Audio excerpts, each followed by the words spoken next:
Hey there, it's Christian from 7 Gamer Network, and I'm here with a little tip that I use all the time when I'm working on a deck build and trying to tweak it and improve it.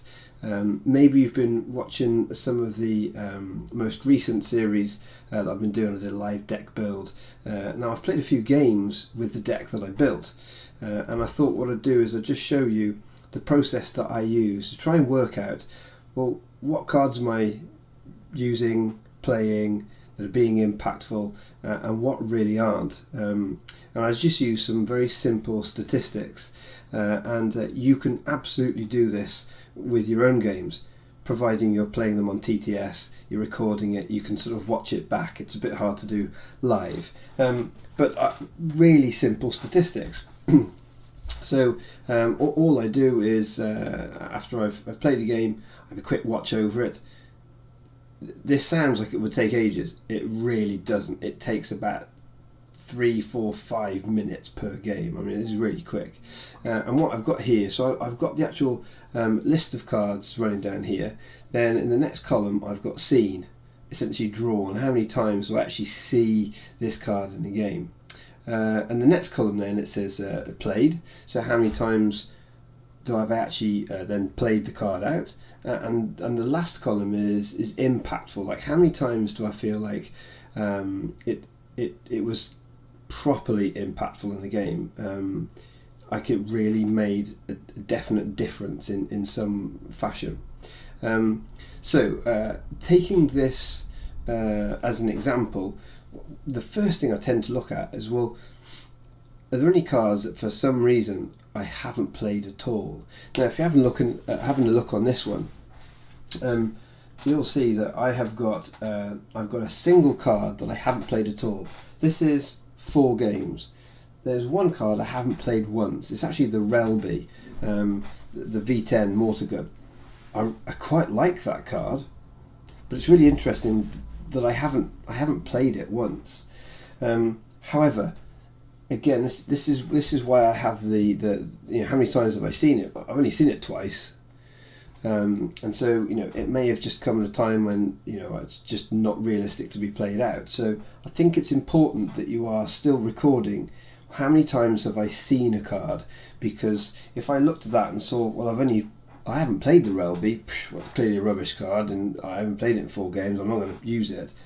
Well, if I have only seen it twice, that's different to if I'd seen it 5 times. So looking then at the cards that I have seen quite a lot and I haven't played, that's a telling statistic. So for instance, in this one, I've seen endurance quite a lot. Now that's the card that allows you to you pay 1 and you get to roll a die back in that just got removed. And that's quite interesting because I'm playing Aura Sienna deck, and those Aura dice are important. Like, if you're playing a deck, if your deck build that you're working on is Vader or the Emperor or Mace or Sabine or other big impactful character dice, then Endurance seems like a really good card. And yet, really interestingly, after seeing it 6 times, I've only played it the once. And I didn't even mark it as being particularly impactful. I probably re-rolled, I think I remember actually, I re-rolled it and it rolled into a blank. And it was just useless. It didn't really help. So that's really valuable information, because that's a card that as I was building the deck, and even after playing it, in my head I sort of think, no, it's a really good card, it's a really strong card, there's no reason I'm going to take that out.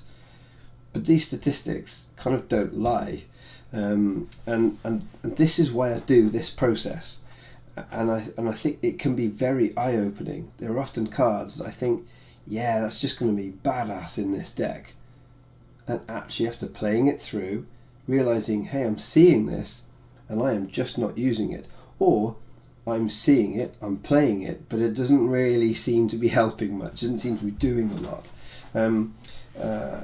So here's another good example. I've got down here Infamous. I was really in 2 minds as to whether to include this in the deck. I've seen it 6 times and I've only played it the once. Now I have marked it that it was impactful at some point. I can't remember the play, so it couldn't have been. It wasn't game winning, clearly. And this is where I also start to get a sense of, well, what's going on with the overall strategy of my deck, because there are some cards that I imagined as being fairly integral to the strategy. Getting the most out of aura, endurance seems like a really good card, and yet I'm just not needing to play it much. And actually, when I start thinking about, well, what is my deck trying to do? Well, my deck's trying to go fast. It's also trying to do some action, cheating. Suddenly I start to realise, oh, actually, that's probably why endurance. Yeah, thinking back, I'm trying to get Aura's dice out in the field and resolved as quickly as possible. Often I don't leave them out there for very long and give my opponent much chance to even get rid of them.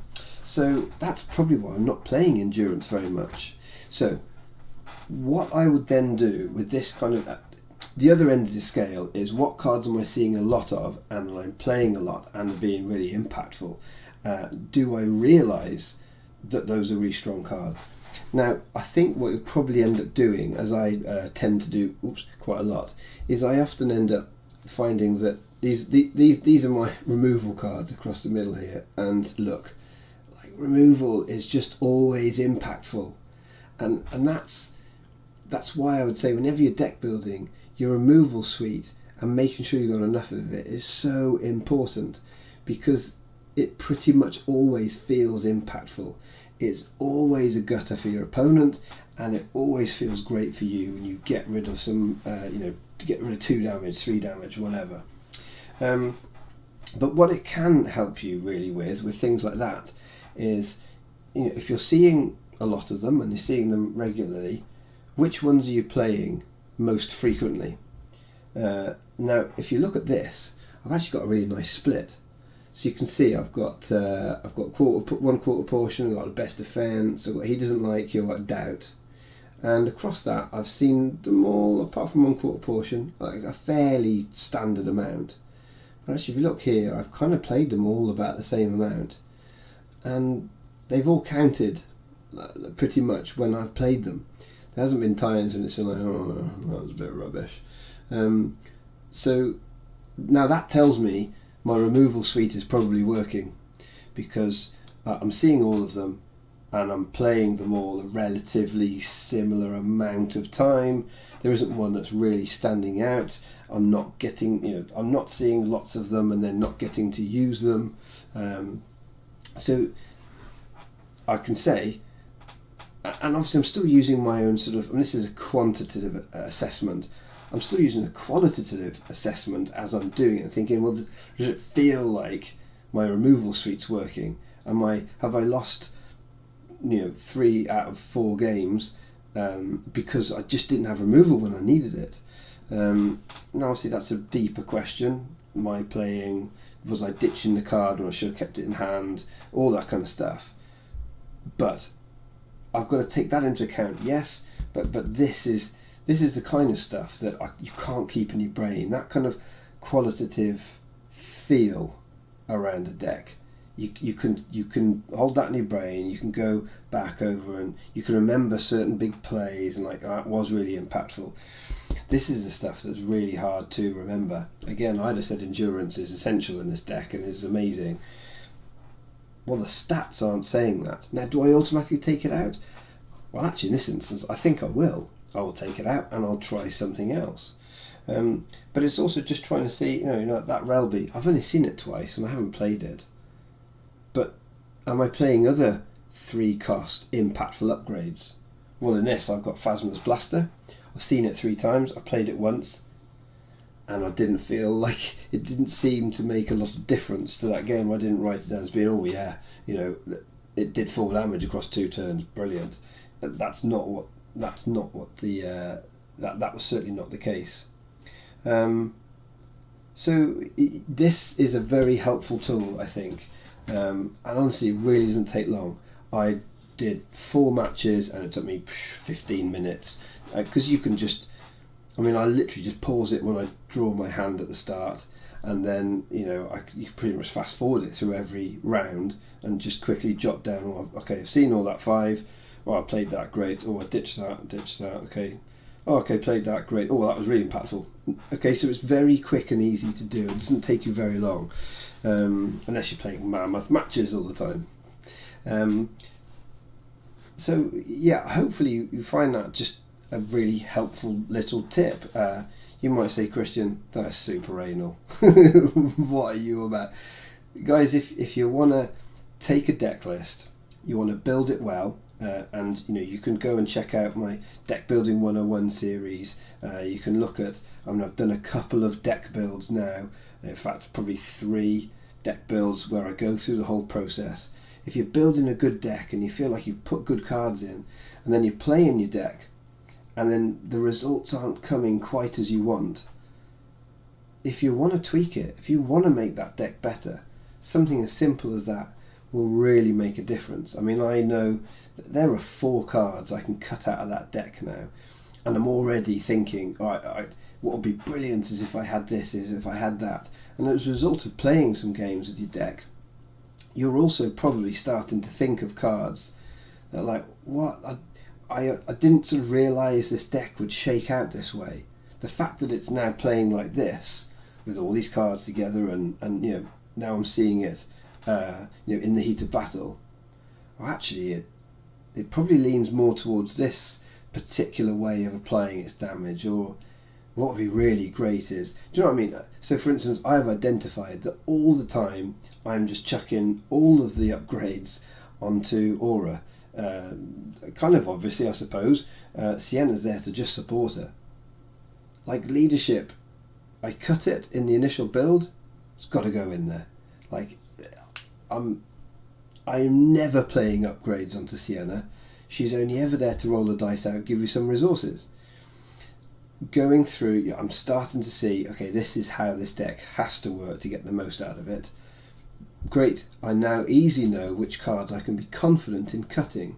Because before I wouldn't have cut, excuse me, I wouldn't have cut endurance, but I will now for some leadership, most definitely. Anyway, guys, if you find this sort of content helpful, give it a thumbs up. That's always cool. And if you want to get a little bit more of this kind of stuff, then obviously we've got the Patreon, and you're so welcome to join that. Just $1 a month, you can get involved in that. And of course, there's other tiers as well if you want to go a bit deeper. Until next time, keep enjoying your destiny.